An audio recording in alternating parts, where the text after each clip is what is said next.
Okay, good morning Queensland, and from the outset can I sincerely thank people in southeast Queensland and in Townsville for doing the right thing as we embark on this 3-day lockdown.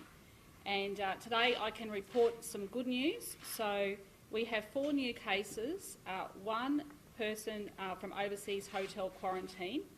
There are 3 locally acquired and close contacts of existing cases. So we are considering these low risk. So this is very good news, but it does give our health officials the time that they need to do the contact tracing, which is wonderful news. So the first one is the brother of the Prince Charles case, that casual worker, and Dr Young will give some details about that shortly. 1 is a close contact of the Portuguese restaurant cluster who was already in quarantine, and the third one is a close contact of the Virgin crew member and is also in quarantine. So that is also very good news. So we have 42 active cases, and can I say a big thank you to everyone. We've had 18,447 tests in the past 24 hours. So remember, please, if you have any symptoms, go and get tested. And I really want to thank the members of the Townsville community who came out yesterday and got tested as well, and that progressive testing of people on Magnetic Island is happening as we speak. So that's excellent news. I've spoken with the Mayor this morning as well, so it's wonderful to see people doing the right thing. So I thank everybody sincerely. We can get through this together if we all work together. Then also we've had 16,963 vaccines delivered yesterday, so I think this is another record. Yes, so that's fantastic as well. So people are going out and getting their vaccines. So our mission over the next 3 days is to do that contact tracing and make sure that we have everyone who is a close contact. So if you have been to any of those exposure sites, Dr Young will run through some of those as well. Please make sure that you have a look at those. They are getting updated regularly, so you might miss some of them. So please go and check on that Queensland Health website as quickly as possible. Now, I just want to talk about a couple of things as well in relation to our small businesses. Look, I know that it's really tough for businesses at the moment. This 3 days is coming through the school holidays. Can I please urge people to support their local takeaway businesses, and hopefully we can get through these 3 days, fingers crossed, and things will be able to return to normal. But of course we'll monitor that over the next 24 to 48 hours. But I really want to thank businesses right across the southeast and Townsville for doing the right thing. Can I also do a shout out as well for masks? If you are out, you must have your mask on. We have some reports on the Gold Coast that people aren't wearing their masks. It's mandatory, so please make sure that you are doing that, unless of course you are just exercising by yourself. But please, if you're going out to do anything, to go grocery shopping, get supplies, make sure you put your mask on. So please ask everyone to do that. And finally, I just want to make a couple of other comments. So first of all, as I said yesterday about the overseas arrivals, maintain we need to reduce our caps of people coming in. It's people coming in from overseas or leaving Australia and coming back for a whole range of purposes. I have never said that vulnerable Australians should not be allowed to return home. I absolutely believe that vulnerable Australians, it should be going through the federal government, and we have a purpose-dedicated facility called Howard Springs that can deal with our vulnerable Australians. But there are a large number of people that are travelling overseas for business for a whole range of reasons, and there are questions that need to be answered about why they are not vaccinated leaving, and also if people are coming to Australia, why are they not getting their vaccinations? Because it is overseas arrivals that are bringing this Delta virus into our state. Now, secondly, I want to talk about vaccinations. We want Queenslanders to get vaccinated, but there is some clear guidelines that have been put in place by the Chief Health Officer, ATAGI, and the AMA, and there has been no National Cabinet decision about providing AstraZeneca to the under 40s. Let me say that again. There has been no National Cabinet decision about providing AstraZeneca to the under 40s. National Cabinet said that there was an indemnity for doctors. So that is very clear that National Cabinet did not make that decision. So I'd like to ask the Prime Minister, did his Cabinet make that decision? Now, in Queensland, we always follow the advice of the Chief Health Officer. So I urge Queenslanders to listen to Dr Young and follow the advice of our Chief Health Officer. Also, we follow the medical advice, and the medical advice is very clear. Also, I draw people's attention to recent reports from the BBC over in the UK, where it says under 40s to be offered alternatives to AstraZeneca vaccine. It says here most adults under the age of 40 will be given an alternative to the Oxford AstraZeneca vaccine due to a link with rare blood clots.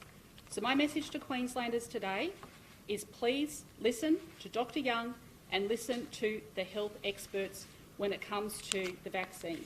At the moment, the advice is for people aged 40 to 59 to get Pfizer and people 60 and over to get AstraZeneca. There has been no National Cabinet decision about AstraZeneca being given to under 40s. I'll hand over to Dr Young.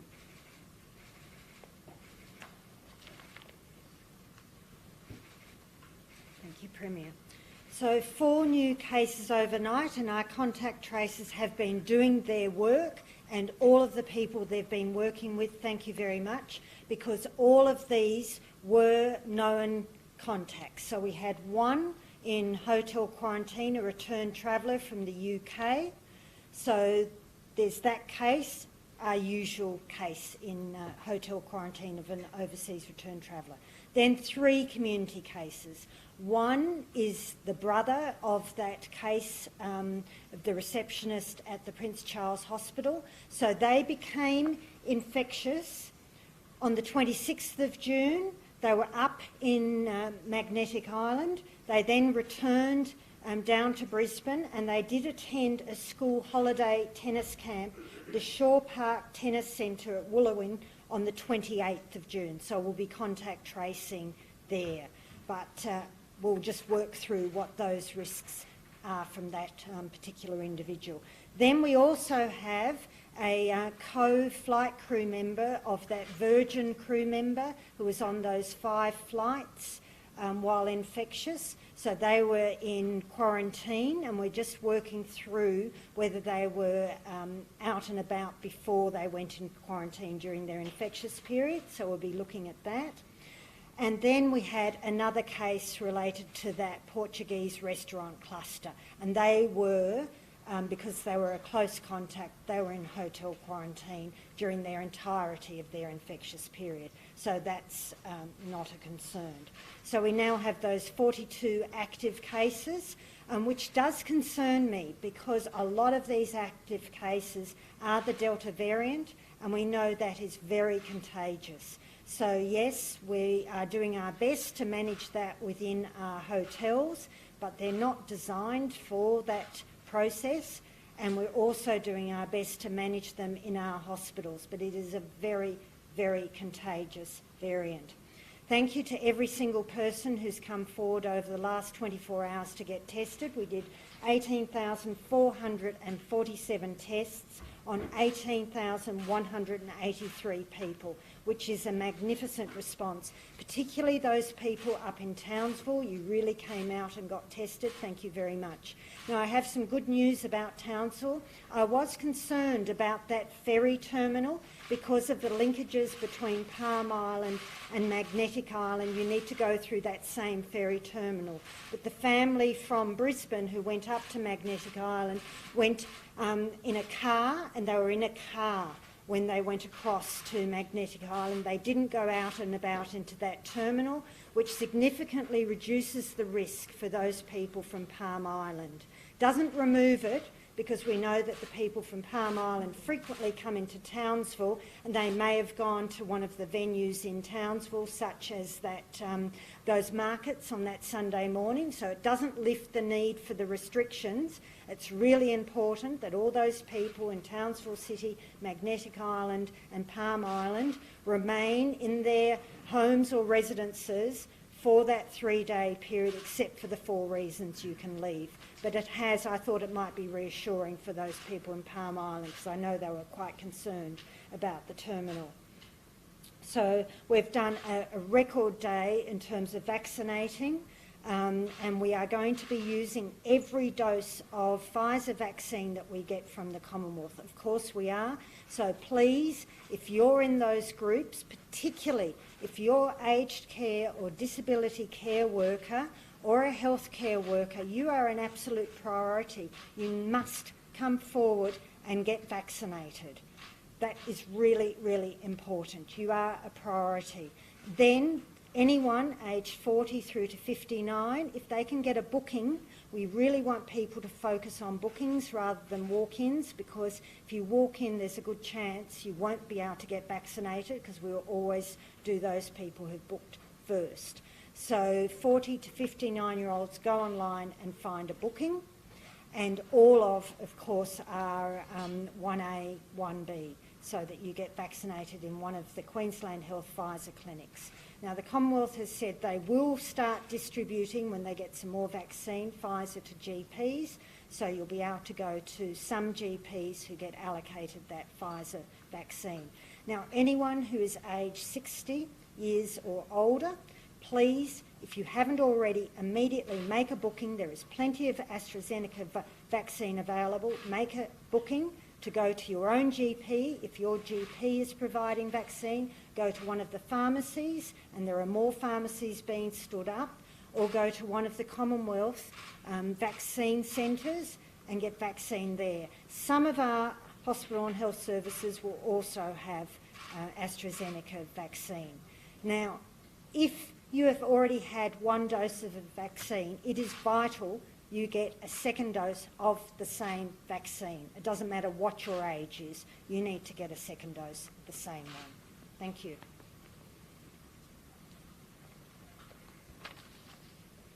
So thank you to all the Queenslanders who came out and got tested, and also record numbers of vaccinations, which is fantastic. I do want to talk about vaccinations. We are calling on people to get vaccinated. However, we are running out of stock on Pfizer. So the Director General of Health wrote to the Lieutenant General John Fuhren yesterday and asked if we could get an extra 152,100 doses, so an extra 130 trays.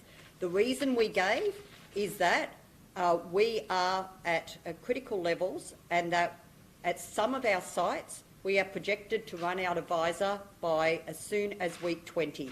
That's the 5th of July, next Monday. At some of our sites we are due to run out, and one of those sites being Sunshine Coast University Hospital.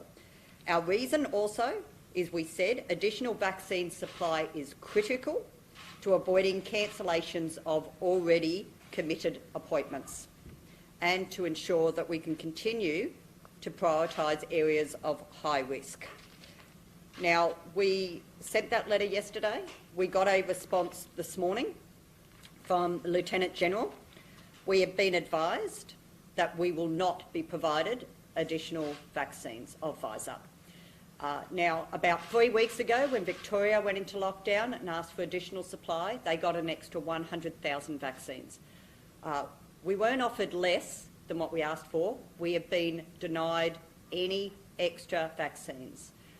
We are only getting about 64,500 a week in July, each week.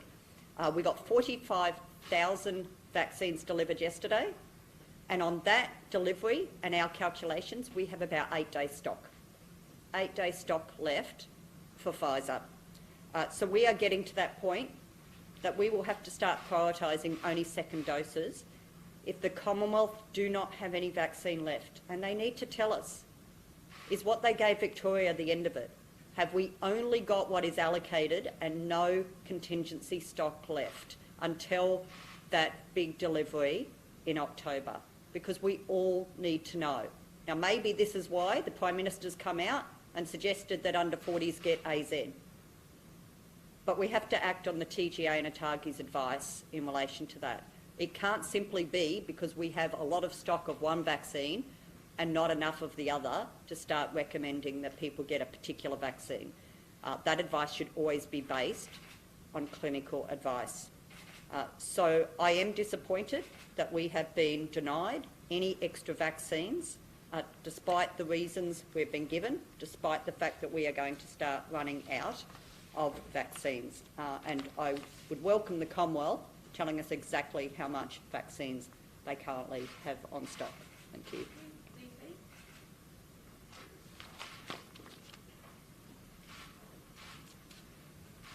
The Chief Health Officer has advised us this morning that genomic sequencing on the receptionist from the Prince Charles Hospital has confirmed that it can be traced, that cluster can be traced back to a returning traveller being treated at the Prince Charles Hospital. They had been allowed to come and go between Australia and Indonesia repeatedly throughout this pandemic by the Morrison government. They are not vaccinated and have been through our hotel quarantine several times. Yesterday, 223 international travellers arrived here in Queensland. We have never said that vulnerable Australians should not be repatriated home through hotel quarantine. In fact, they should be. But the ABS data, the federal government's own data, confirms that thousands of people are being allowed to travel here who are not stranded Aussies. These are not Australian citizens or permanent residents, but every week 600 UK citizens arrive in Australia, 500 Chinese citizens, more than 300 Indonesians, more than 250 people from the United States, more than 200 people from the Philippines, 115 people from South Africa. In fact, last month, 20,000 non-Australians arrived in Australia, permitted by the Morrison government, half of those on short-term temporary visas, 3,330 on temporary visitor visas, 4,650 on other temporary visas. We have no idea how many of those people are vaccinated. We do know that many of those people will have COVID-19. The borders are not genuinely closed, and these travellers are displacing Australians who are genuinely stranded overseas, genuinely trying to get home.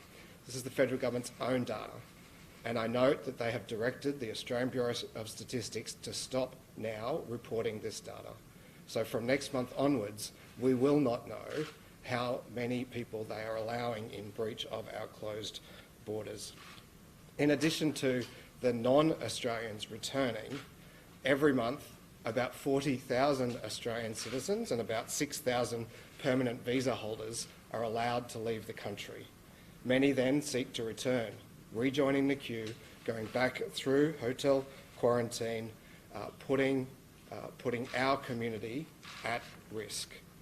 It turns out the only thing that's required to get a permit from the federal government to leave the country is proof that you have a meeting in another country, proof that you have a business meeting. It's not good enough that just because you can afford a business class flight or a charter flight, you can breach our closed international borders. It's not good enough that the borders are open for the Prime Minister's corporate mates but closed for the rest of us, putting Queenslanders at risk. We need to reduce the number of people travelling overseas and back into the country, the number of people coming into the country with COVID, until we have higher vaccination rates and dedicated quarantine facilities. Now, you've heard from the Health Minister how Queensland Health is just days away from running out of Pfizer vaccine supply. And if that were to happen, we would need to slow our successful vaccine rollout. We requested more Pfizer vaccines from the Commonwealth as they provided to Victoria, but that request has been declined. We will only, the Queensland Government will only provide to people the vaccine that is medically recommended for them. We will not ignore the health advice.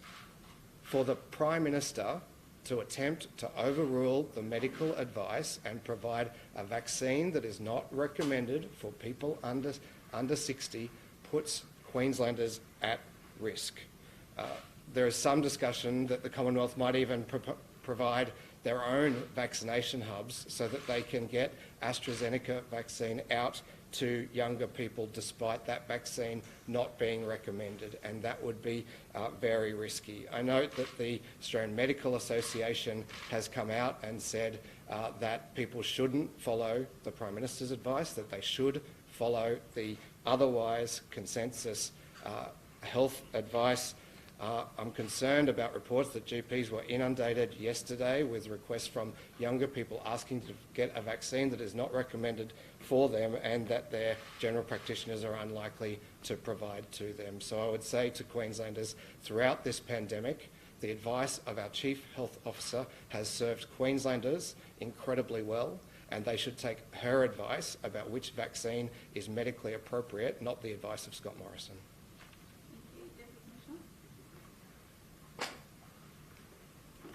Thank you, Premier. Could I just start with saying that a thank you to the community. So the initial part of our lockdown in the southeast corner and also in Townsville is going very well. So the overall levels of compliance have been good. At our road borders yesterday, we intercepted 1,759 vehicles and only had to turn around 3, so that's very encouraging.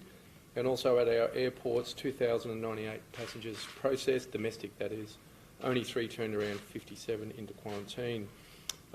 Until 6 a.m. this morning, we'd intercepted 28 people that were not wearing masks, who after discussions with police and being provided with a mask have complied with that and are wearing them. One person, however, yesterday in Nambour, a 36-year-old male, refused on several occasions to wear a mask at the Nambour Library and was issued with a $200 penalty infringement notice. So the message to the community is, of course, we will work with you. Please comply with these restrictions. I will give you every opportunity to do that. However, there are consequences if you don't do that. Thank you. That's it, sir. Sorry. I can't remember them. Are you surprised that, given the potential for the spread of Delta from this woman where she's been there, effectively only had 1 case? Look, it's early days, so we've got the next couple of days where we're in lockdown, so we can do the contact tracing, which is very, very important. But fingers crossed, today is looking very good. When do you expect to make the call on whether to lift the lockdown? Well, that will be made on Friday when we get the data through, like we do every day. Premier, why wasn't the receptionist vaccinated given she worked on a COVID board? Yeah, well, there was a direction in place, and that direction wasn't followed. It wasn't a guideline, it wasn't a principle, it was a direction. So there'll be a full investigation into that. But as you heard the Deputy Premier say, the person who brought the virus in to Queensland was a regular traveller, not a vulnerable Australian returning home, a regular traveller who was unvaccinated. And I honestly think we need a serious discussion about ensuring that people are vaccinated coming into this country. We have got to minimise the risk. We're at a pressure cooker moment at the moment. So right across Australia, it's like a pressure cooker. We've got to relieve that pressure. So what are the levers we can pull to relieve that pressure? Well, we can lower the caps, lower the people coming in, make sure the people coming in are vaccinated, make sure they're tested, and to stop the lockdowns on the East Coast, have regional quarantine facilities. Have them away from your densely populated areas of the capital cities, which then forces them into lockdown. These are very simple levers that can be pulled, but it needs everybody to work together. Now, I'm just going to say this. The facility up in Toowoomba could have been built by now. Could have been built, and it's not. We've got to go through this rigmarole about now looking at alternative sites. We need both. We need both to stop the hotel quarantine. But also, too, Australians leaving here need to be vaccinated. How long had the woman been in the job and how was she able to get I don't have those details. That'll be part of the full investigation. Sorry, Jack? Efforts being made now to ensure that every worker in these COVID wards is actually vaccinated. Can you guarantee that every worker is vaccinated? Well, what I can say very clearly, and Dr Young might want to address this as well, that Dr Young actually called a meeting yesterday of all of the HHSs to ensure that that is happening. Premier, that aside about Sorry, Shannon? that aside about your quarantine hub that you want built in Toowoomba, as you said, this was the law. The health officials, her bosses have failed here. She failed to follow that directive. Is someone going to get the sack here? Someone will be held responsible, yes. Someone will be fined. Someone will be held I responsible. mean, 'cause there are a lot of people out here who are now in hot lockdown. Half Yep, the state. absolutely. And it's basically because of And, this, they are in lockdown. and if the person who had been a regular traveller to and from, this is what I'm hearing, was a regular traveller to and from Brisbane, had been vaccinated, they wouldn't have brought the Delta strain here in the first place. Premier, how many unvaccinated health workers are travelling to remote Aboriginal communities? Sorry? How many unvaccinated? I don't have that data.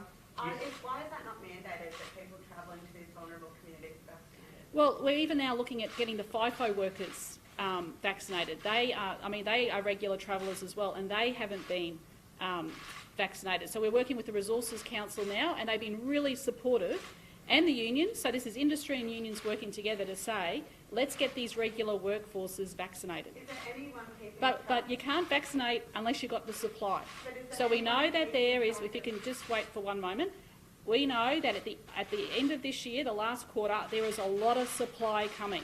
So there'll be a supply of Pfizer and the supply of Moderna. But I do not think this is the time to risk the safety of our young Australians when the UK will not even allow their under 40s to get the AstraZeneca vaccine. Premier, back in March, you said that you expected frontline health staff. I can only answer one question at a time. Shannon. Thank you. You said back in March that you expected our frontline health staff to get that vaccine first dose completed by tomorrow. That was in March. Then Yes. 2 months ago you said you were furious that frontline health staff still weren't vaccinated. Then on 31, Yes. May 31, that declaration was made. That Yes, all May 31, staff yes. in close contact with COVID patients, all of the staff working with them should be vaccinated. Correct, and she's a still not casual clerk, and Dr. Dr. Young's pretty annoyed about this as well. So Dr. Young called an immediate meeting yesterday of the HHS chairs to ensure that this is done. I might get Dr. Young to address that in a bit more detail. Just before Okay. that, you Sorry. said that though, that you expected all frontline staff to be vaccinated by tomorrow, back in March. Only 66% have. Some heads have got a role here. I mean, how does it take Someone that long will- to find out? There will be a full and thorough investigation, and someone will be held responsible. I've said that clearly. Why is nobody keeping track of who is not being vaccinated? Sorry? Some of these people, this 30% that aren't listed, might have been vaccinated by their GP. Why is nobody keeping track of who has and has not been vaccinated in our hospitals? Yeah, and I think that's probably the situation right across the nation. So that's a very good question. Jeremy, you've got your health minister standing right next Yep. to you. Do you find that she's responsible for the health department? The Health Minister is doing an excellent job during this COVID pandemic, and she is just as annoyed as everybody else. And as she has said, there will be a full So you investigation. won't hold her responsible for this? She does not go and do the vaccinations of these people. Okay? All right. I'm going to hand over to Dr. Young now. Thank you. Thank you, Premier. So the first priority group was 1A, and that included quarantine workers, workers at the international border, and workers in our COVID wards. So they were all done. There was a process put in place. The issue here is that this individual worked outside the COVID ward. She did not work in the ward. I believe that is semantics, but that is what the investigation will look at, whether or not they thought that she was part of the COVID ward and needed to be vaccinated. I have made it crystal, of course I think she should have been vaccinated. I've made it crystal clear that this is why I wanted one COVID facility in the state, but we couldn't do that. The hospitals told me they could not allocate one hospital to purely be responsible for COVID cases. So we then developed our network model, which I've spoken to you about before, involving 5 hospitals across the state. And I went and visited all 5 of them to look at the systems they had in place and made it very, very clear that these people needed to be isolated from the rest of the hospital. And that is what the Prince Charles Hospital did. They did a very good process in terms of finding part of their facility that is very separate from the rest of the facility, so there is no risk to the rest of the hospital, because I wanted to stop that process of having to close down hospitals. Remember when the PA had their outbreak and we had to stop treating people there, we had to stop doing elective surgery,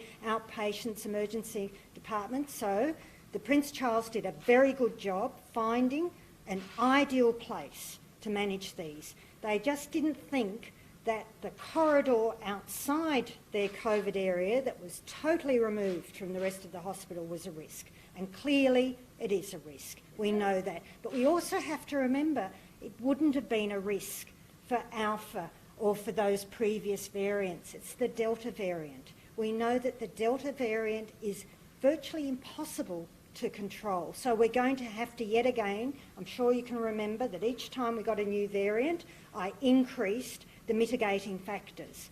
And I'm going to have to do that again. So I'm going to have to look very carefully what is the next step to make our hotels and our hospitals even safer than what they were. I'm running out of ideas here about what we can do. Now, this is not normal for a pandemic. Most viruses in a pandemic don't become worse, they become better, if I can put it as simply as that. So this is breaching every rule book. We've known about this right from day one. This is a very different pandemic to the pandemic we've used.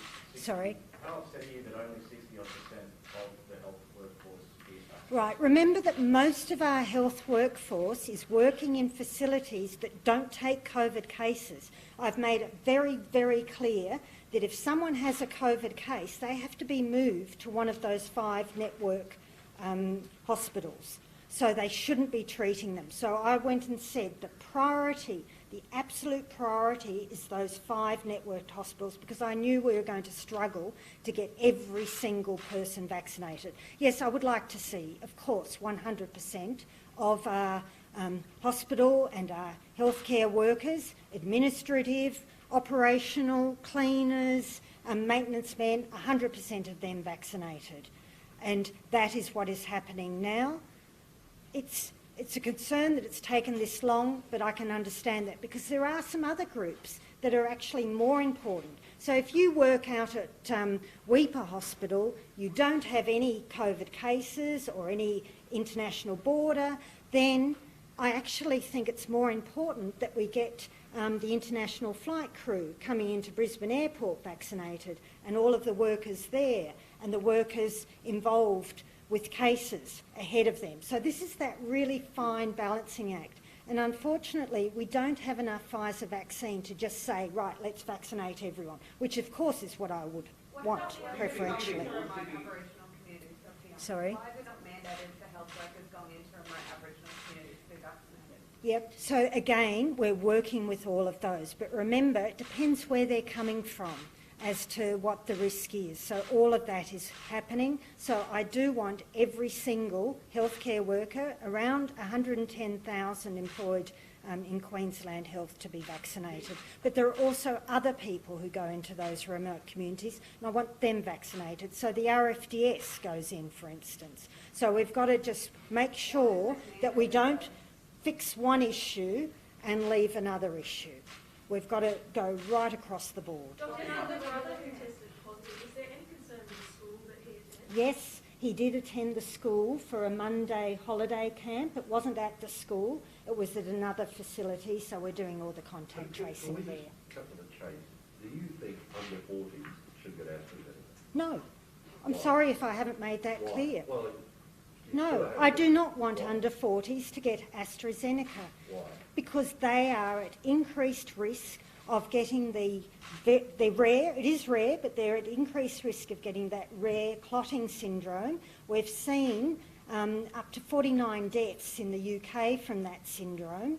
I don't want an 18-year-old in Queensland dying from a clotting illness who, if they got COVID, probably wouldn't die. We've had very few deaths due to COVID-19 in Australia in people under the age of 50. And wouldn't it be terrible that our first 18-year-old in Queensland who dies related to this pandemic died because of the vaccine? What do you think of the Prime Minister's announcement that it was, they should get Well, I haven't been able to talk to him and to understand his thought processes. The Premier announced in National Cabinet that there wasn't a discussion, so I genuinely don't understand his processes. I know an urgent meeting has been called by the Commonwealth today with Chief Health Officers to talk this through, so I'm sure I'll find out more information then. Yes, so we're all following the ATAGI advice. So ATAGI initially came out on preliminary data that people under the age of 50 should preferentially be given the Pfizer vaccine. And then once we started getting Australian data, because sometimes it is a bit hard to get data from overseas and untangle it and understand it, ATAGI then came out with amended advice and made that age 60. If I was lucky enough to be 40 right now, I would be confused because you're saying don't get the Astra. The health minister is saying we don't have Pfizer. What do they do? At this point in time, they wait until the Pfizer is available. So we've got 42 active cases in Queensland today. You look across the country, active case numbers are in the hundreds. We are not as Indonesia is. I mean, if I was the Chief Health Officer in Indonesia, I might be giving different advice. But I'm here in Queensland, and I need this lockdown for the next 3 days so that we can contact trace everyone, get everyone into quarantine so that when we open up again, that the people who are most likely to be spreading the virus are safely in their homes in quarantine. That's what I need to do to then manage our outbreaks. I don't need to go and ask young, fit, healthy people, because if you weren't young, fit, healthy, you're able to get Pfizer. Remember that? You can get vaccinated if you've got underlying severe disease. So we are not in a position that I need to ask young, fit, healthy people to put their health on the line getting a vaccine that could potentially significantly harm them. And Minister, you said you'd ask for an extra 152,000 Pfizers, but we're only going to get 64,000 a week. Well, the 64 is our normal supply. That is planned out over the next week. We wanted 152,000 on top of our normal supply, and we have been told we're not getting any extra. How many of your frontline staff have been vaccinated? So, as a minimum, so those who have come to state vaccination centres, it's almost 60% have had their first dose. 50% of our total health workforce in the state system has already had their second dose, but there'll also be others who have gone to GPs and to Commonwealth vaccination centres. Now, I just want to put this into context. 50% of all of our health workers have been fully vaccinated by the state government and by the state health system, compared to aged care workforce, which is 16%, and nationally, the population is 4%. 4% of Australians have been vaccinated, 50% of our health workforce has been vaccinated. So, but all those, can I be clear also, our 1A group was vaccinated. In this case, there is a dispute as to this person whether they are 1A or not. My hospital and health services have assured me, and through audits we have done previously, our 1A group was vaccinated. But in this case, there seems to be a view that this person didn't fall into 1A, so they weren't mandated. Now, there isn't a and you delivered a pathway for the virus outside of the COVID ward. Do you owe Queenslanders an apology? Well, we have to remember that we have been trying to contain an invisible, highly infectious virus for 18 months now. There is no country in the world that has been able to ensure that there has been no transmission in their community. Not one. What I can say is Australia and Queensland has been one of the best in the world. There has been over 3.8 million deaths now globally. There are still thousands of people dying every single day around the world. We have maintained and managed to get only 7 deaths. Tragically, 7 deaths have occurred, but 7 deaths in Queensland. So I'm proud of what we have done. Of course we want all of our health workforce to come out and get vaccinated. But nationally, National Cabinet has not mandated vaccinations for health workers in this country. The only mandatory vaccination has occurred in the last 2 days for aged care workers. So So you don't see any failures here? we are doing our absolute best to not transmit in the community. Now, New South Wales has their cluster because a driver wasn't vaccinated. But they're not angry at you, they're angry at somebody else. I think that the public understand this is a highly infectious disease that we are doing everything possible to contain. Hotel quarantine, hotels were never built to contain this. Even some of our most expert specialists in infectious control in Queensland have said to me when they've managed Ebola in other countries, no matter how much you try to control this, you can have the entire outfit from head to toe on, these viruses find a way. We are doing our absolute best and our health workforce are doing their absolute best. But isn't it a simple procedure to keep track of who has and has not been vaccinated? We've been asking this from day one. We can control the data for the people who come into the state vaccination centres. But those who choose to go to those that the Commonwealth manage through GPs and Commonwealth vaccination centres, we don't have that data. We've said from day one the Commonwealth should have a data system that we can track and manage and know who's getting vaccinated. But we do not have access to that. The Shire Zone Directive on May 31 says anyone who's In working 1A. in close contact, In 1A. that directive That's says anyone right. working in close contact or on a COVID ward must notify their boss that they've been vaccinated, regardless of whether it's done by a GP or one of your state health clinics. Where's that data? Well, what we have said, what the direction says, is anyone working in and around COVID wards must be vaccinated. And Now, must there is a notify their dispute boss. over whether this person falls within that definition. I'm going to fix that definition because I'll widen it. So if there's not going to be a grey area, because every hospital and health service in Queensland will know who is in the 1A group and they will have to be vaccinated. And if they don't, then there will be consequences to that. This person should have been vaccinated. I cannot be clearer. The Chief Has your Health Officer has said that. Has your health department? I believe that someone has failed here, yes, and there will be an investigation because this person shouldn't have been working where they were without a vaccination. Are you locking down Prince Charles? I'll get the Chief Health Officer to talk about that, but as the Chief Health Officer said yesterday, this individual had only had contact with about 3 other people. So 2 other clerical staff. Yes, but where she works is a separate area, not in the main part of the hospital, where she only had contact in her shifts with 2 other clerical staff and the janitor. That is the advice we got yesterday. Of course, those people have been contacted and put into quarantine.